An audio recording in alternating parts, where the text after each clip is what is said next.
No vídeo anterior, apresentei algumas concepções básicas e gerais sobre o que é o ceticismo. Vimos que o ceticismo se impõe quando questionamos acerca dos limites daquilo que conhecemos. Também mostrei por que alguns filósofos buscaram a exigência da certeza para fugir do ceticismo e indiquei por que essa tentativa fracassa. Nessa videoaula, iremos trabalhar com os trechos Variedades do Ceticismo e O que os céticos afirmam, do capítulo 6 do livro do Feldman. O objetivo aqui é aprofundar a nossa compreensão do que seja o ceticismo, particularmente acerca da distinção entre o ceticismo global e local e da força e escopo dos argumentos céticos. Grosso modo, o ceticismo pode ser caracterizado como uma atitude de duvidar. No caso da epistemologia, céticos duvidam das nossas alegações comuns de conhecimento. Nos nossos próximos módulos, iremos lidar diretamente com problemas céticos e ver o que há de preocupante neles e se há alguma saída possível. Nesse sentido, para analisarmos os argumentos céticos, cabe inicialmente notar que a dúvida incide sobre a qualidade das nossas razões, ou seja, incide essencialmente sobre a condição de justificação. Mas pode incidir nessa condição sobre dois modos. Podemos duvidar se alguém está justificado, ou podemos duvidar se alguém possui justificação boa o suficiente para produzir conhecimento. O primeiro problema é chamado na literatura de trilema de Agripa, e será o tema dos módulos que vêm logo a seguir. O segundo problema é chamado na literatura de ceticismo cartesiano, que também será apresentado ao longo do curso.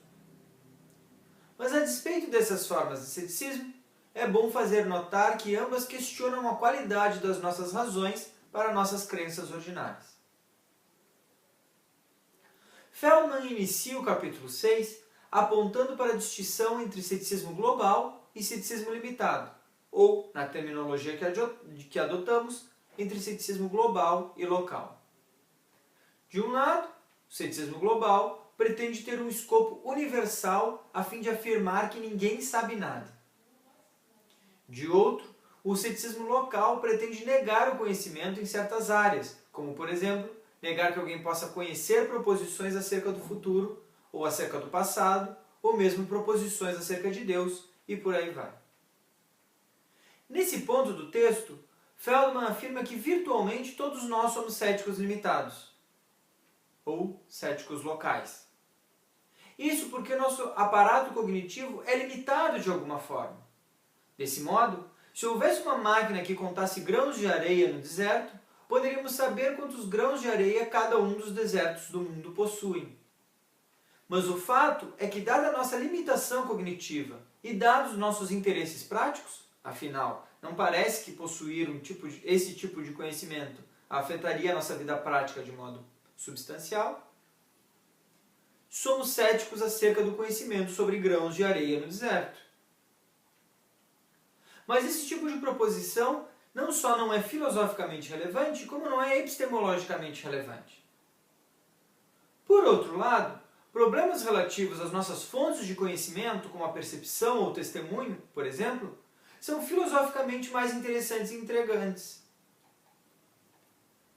Considere, a título de um exemplo, que em determinado momento essa parede me parece branca em um determinado momento, e em outro momento ela me parece amarelada. Digamos que eu não tenha nenhum critério independente para avaliar a cor da parede. Digamos que eu não disponha de nenhum produto ou de um instrumento de medição de cor. Se assim fosse, isso seria um argumento suficiente para duvidar da minha percepção, já que, se em um momento a parede me parece branca e em outro a parede me parece amarelada, sem um critério ou uma prova independente, me resta suspender o juízo sobre a cor da parede. Ou seja, me resta ficar em dúvida sobre a parede é branca ou a parede não é branca, ou seja, amarelada. Esse argumento é filosoficamente interessante, diferente daquele empreendido acerca do número de grãos de areia no deserto, porque põe em xeque a confiabilidade da minha percepção, nesse caso, e claramente pode ser generalizado, criando-se assim um ceticismo acerca da minha percepção, por exemplo. Vimos que o ceticismo pode afetar um conjunto restrito de proposições ou então afetar um conjunto universal de proposições. Mas qual é a força dessas afirmações? Efetivamente, o que elas visam duvidar exatamente?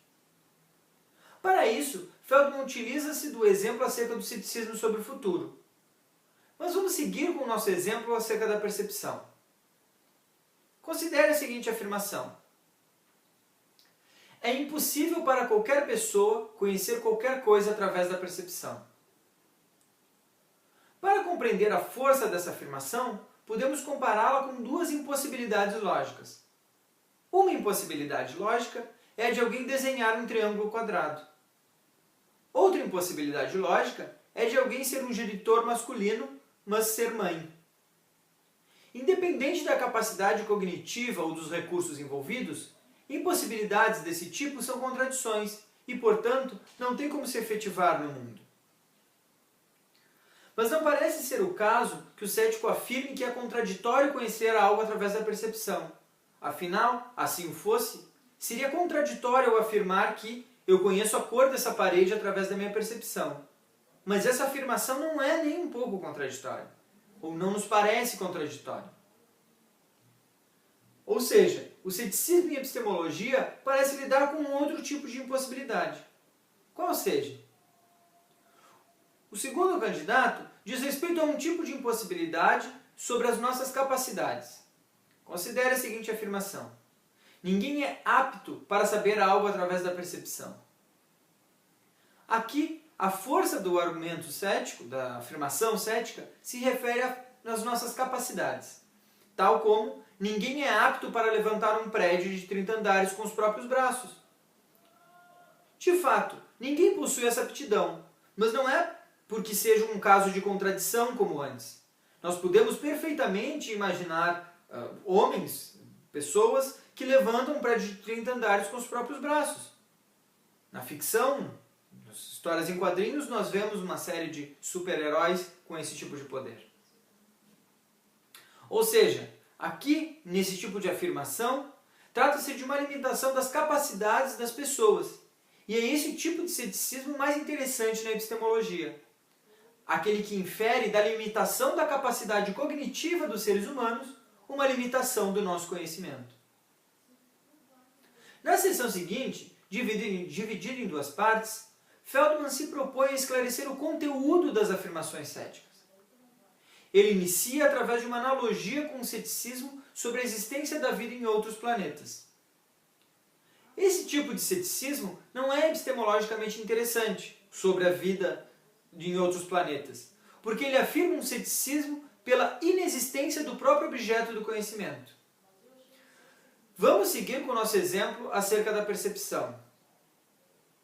Considere a tese cética de que não podemos conhecer cores. Essa tese pode ser defendida através de duas vias independentes. Uma delas, eu não posso conhecer as cores porque elas não existem. A outra via seria dizer, eu não posso conhecer as cores porque elas estão para além dos meus poderes cognitivos. A primeira via, que defende que as cores não existem, é uma tese metafísica acerca da ontologia das cores. Esse debate não é epistemológico, porque, trivialmente, se não há objeto a ser conhecido, o conhecimento é impossível. Já a segunda via é um tipo de ceticismo interessante epistemologicamente, porque ele afirma que nossos poderes cognitivos são insuficientes para captar determinados fatos do mundo.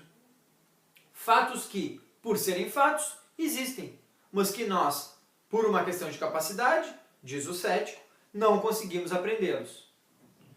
Ou, dito de outro modo, nossos meios de formar a crença sobre cores não podem produzir conhecimento sobre cores.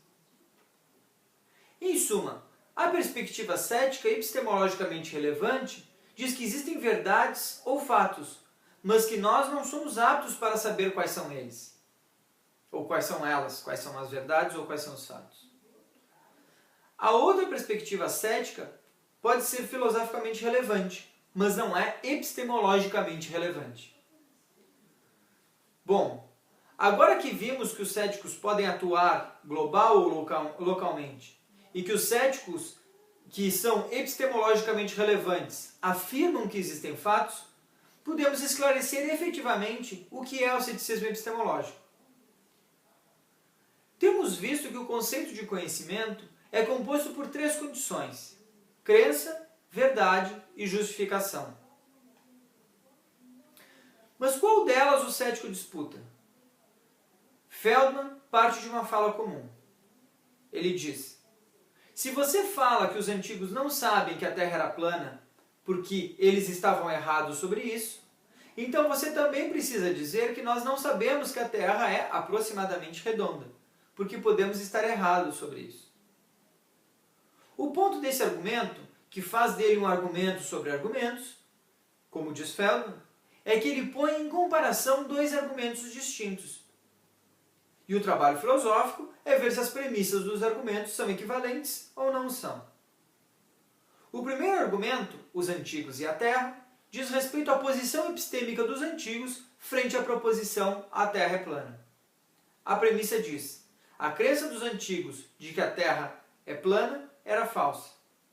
E, com base na premissa do argumento, conclui-se que os antigos não sabiam que a Terra era plana. O argumento análogo, os modernos e a Terra, diz sobre a posição epistêmica da nossa sociedade frente à posição a Terra redonda.